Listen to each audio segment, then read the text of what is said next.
Good day, my name is Ima Kumtuduzi, your divorce coach, a family law mediator, and a lawyer. But today I'm here as a divorce coach. Let me introduce myself. My name is Ima Kumtuduzi Adams. I'm a mother of one, and I'm married, and I am divorced.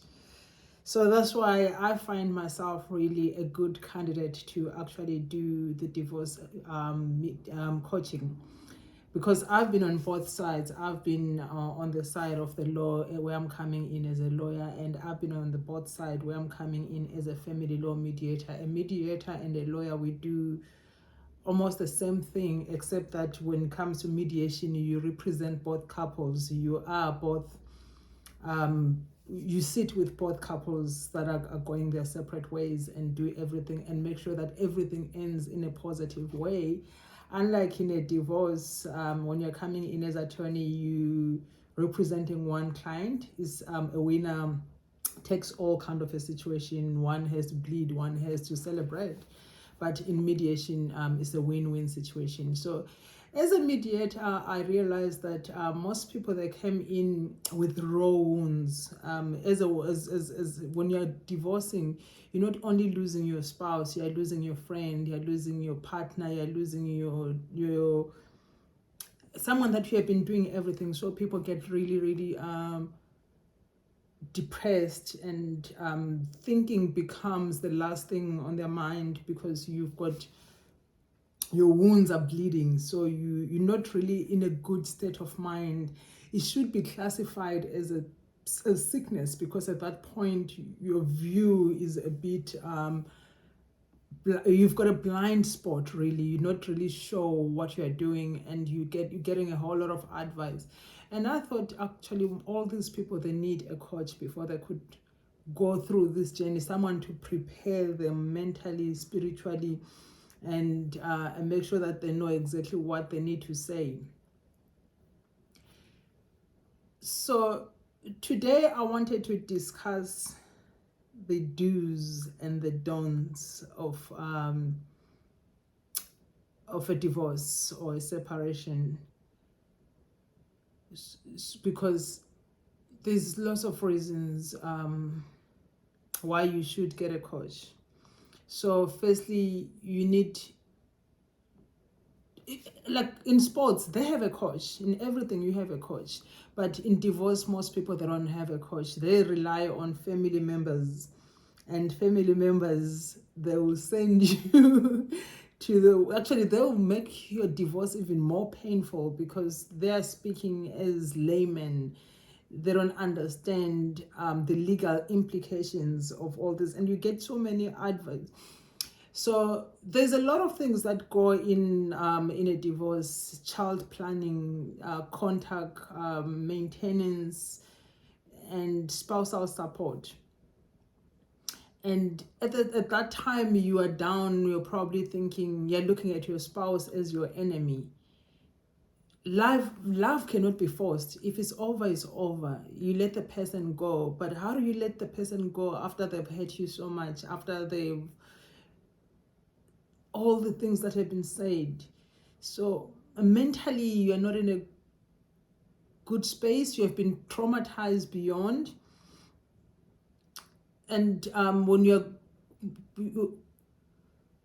can go to a therapist, but a therapist is not going to advise you on the legal matters. So a divorce coach is someone who understands the legal implications, is normally the best person.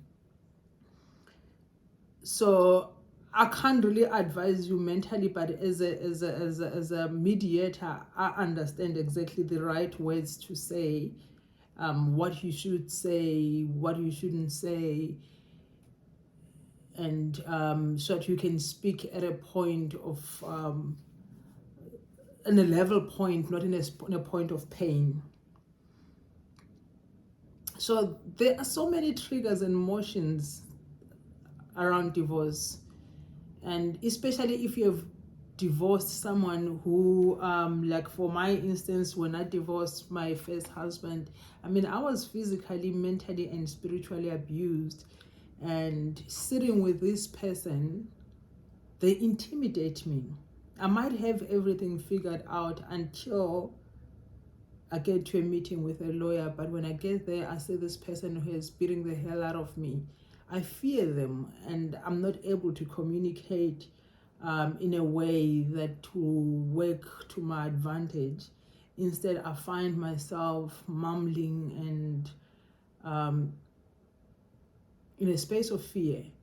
Emotionally, this person has, if the person, my ex-husband, was emotionally abusive, he had told me that I'm the ugliest thing that he has ever seen. And all of a sudden, in front of him, I started feeling ugly. If you're sitting with a lawyer and now you're feeling ugly, it's very difficult. And they will say, especially if you're divorcing a narcissist, they know exactly the words to say to trigger you so that you end up saying things that will probably make you look like a psycho, or make you look like you are actually, you deserve everything that is coming. So they are playing with your mind. So today I'm going to start with dues. I just want to start on the positive. First of all, you need to understand what you want. Before you even go on a divorce, decide, are you really ready? Are you mentally ready to go through this tedious, life-changing experience? Is this the best thing that you can do? So you have to be ready. You can start with a ready. Maybe let's start with the don'ts. Yeah, let's start with the don'ts. So the first thing that I can say is don't go with the details. Don't go around talking about your divorce or your breakup story, because you are opening yourself to be manipulated. So avoid talking to family members. Avoid talking to friends. I remember a client of mine who went and told friends, and friends, they were like, my friend, you can't let him get away. This mistress, let's go and attack her. And they went to the mistress' house, or what so-called mistress, and they attacked her. They were throwing stones into her house, and she called the police. The friends ran away, and they knew where she stays. So she ended up in prison. Now, not only are you divorcing, you have a criminal record. You have you are losing more. So you can speak to your lawyer. Just speak to professionals. Speak to professionals. If everyone is asking you, I'm going through a divorce, and there isn't just unresolved issues. We have reached a point where we think, all of us, where we both think that it's fine. And beside, you don't want to be replaying that movie, because once you replay it, you're going through that trauma over and over again. So you're telling a bad story, you're reliving, and your confidence is going is being attacked. You're mentally re-stressing about it again. So don't talk about it over and over. Don't talk about it over and over. So talk to a professional who's going to allow you to unpack your feelings. So I normally say that there's different stages of grief. You get to a stage where you are angry. So the more you tell the story, the more angry you get, the more blindsided you are, the more your vision just become blurred a bit.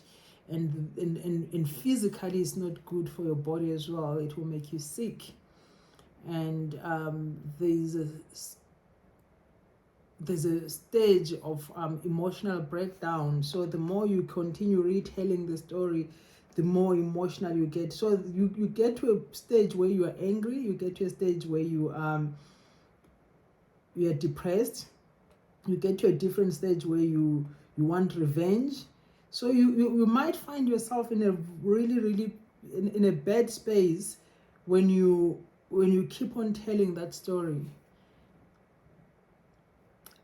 And I remember there was a lady, one of my clients as well. She went to a friend and told her friend about the issue, and the friend told her about the prophet that they're supposed to go to, and this prophet took them to some jungle place where there's thorns, and release this wild chicken, and she was supposed to run and catch the chicken. And if she manages to catch it, that means she has caught her husband back and she has brought him back in the nest.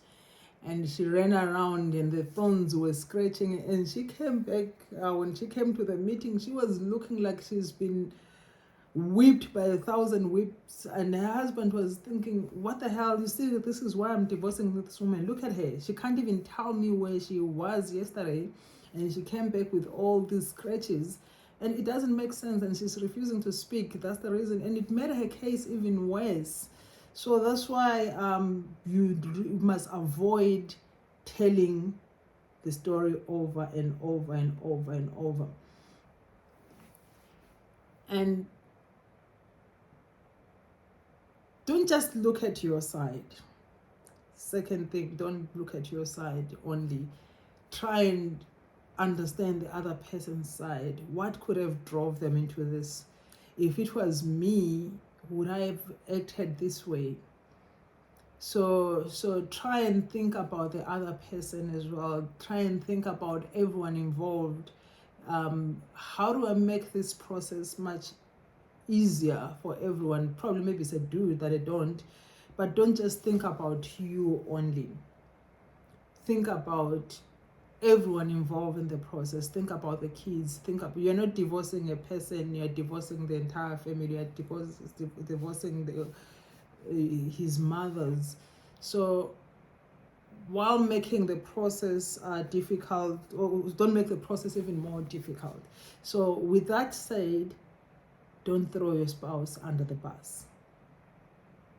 Don't go around speaking all these things, because you never know how things are going to work out. You might end up, if there was a chance that you guys can get back together, but with all that you have said, you have destroyed all the chances. Not only are you destroying the chances of getting back together, if you have parents and you have said all these things about their father, their mother, how do you redo the damage? So it's like doing more damage on top of the damage. So try and make sure that you avoid saying anything negative about your spouse. That's why I like law when it says irreconcilable differences. That way it's an answer. We have differences, we can't reconcile them right now. That's why we're going as separate paths. But don't go talking about the monster and the monster and the monster and making him, trying to make you, because I mean it's a two-way street. When a relationship breaks, it's never one person, it's two people. So don't try and make yourself Miss Goody Two Shoes or Mr. Perfect and make your spouse even a monster. Thirdly, don't give yourself time to heal. Some will say, if the relationship was 10 years, you need 10 more years to get over. So I'll get over 20 years. Or someone said, some people get over it like that. Maybe you are one of those people.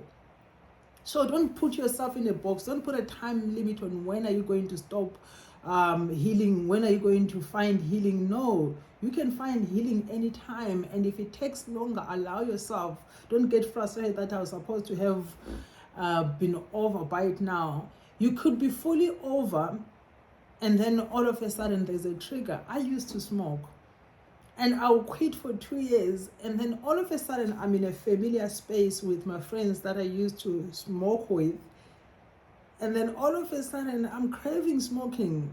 By the time I get home, I've smoked a cigarette, and now I'm back again on that. So with a relationship and divorce as well, you will fall off the wagon here and there. You will see something that will remind you of that person. So Don't project the time. Change happens whenever you are ready. Fourth, avoid places that will trigger you to feel like that. If you guys used to go to the same church, change that church. For time being, when you're recovering, it's your own duty to make sure you recover well. Go to a different church. God is not in one church. Go to a different church. If people call you bitter, let it be. Move forward. Find places. Find new friends. If you had shared friends in common, it's not a competition. Don't see which friend is going to go with me and this and this. No, actually try and avoid hanging around with people that were common friends. So yeah, try and find new friends and take yourself out of the situation for a while. And on things that you should do things differently. With that said, do things differently. Find new things that you can do differently than what you used to do. Disrupt your schedule. And if you used to go to the gym in the morning together at 6 a.m., go to the gym in the evening. Go to change the schedule. Do things different. If you used to dress this and there's a dress that reminds you of him, even change your scent. Find a new perfume. Don't use this. Smell different. When you smell different, you feel different. So find new ways to do things and work on that future that you have ever wanted. If I was watching a TikTok video and someone said black women, when you divorce them today, you meet them 3 weeks, they've got a PhD, they're a doctor. It's like breakups fuel them to be something new. So I, on my first divorce, I'd never been in a club because we were church people.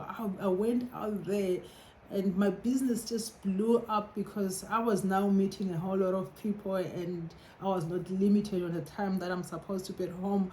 I just became amazingly successful because I had all the freedom. I actually loved it. It felt like it was a blessing in disguise. On my second on my second breakup, I wrote a book. I did my MBA, and I was able to market my book. I was able to achieve to concentrate on the studies because now I've got all the time to study and I can study until morning. I had no one to bother me. So when you find yourself breaking up, give yourself that life that you've always wanted. Give yourself that life. Change is constant. Change is transformational. That's why they always say that women, when they break up, they cut their hair. It's actually good to change how you look. And not because you don't like your old you, but how about my new me? How about if I find my new me? So create a new person around you. Don't, again, when I was talking about bashing your spouse, I think that's where a mediator and a coach come in on what to say to your kids, when to speak to your kids. And in one of the things that we deal with in mediation is when to introduce new spouses. So make sure that you find and lay low on alcohol. It might help you, but most of my clients that I've dealt with, drinking too much around the divorce is not really good for you. You need your mind to be sober. You need your spirit to be awake. So it's very important. Rather go to the gym, find healthy ways, start hiking, find healthy ways of dealing with that. So with that said, thank you so much. Looking forward to giving you more videos on mediation, um, divorce coaching, and just a whole life transformation. Thank you so much.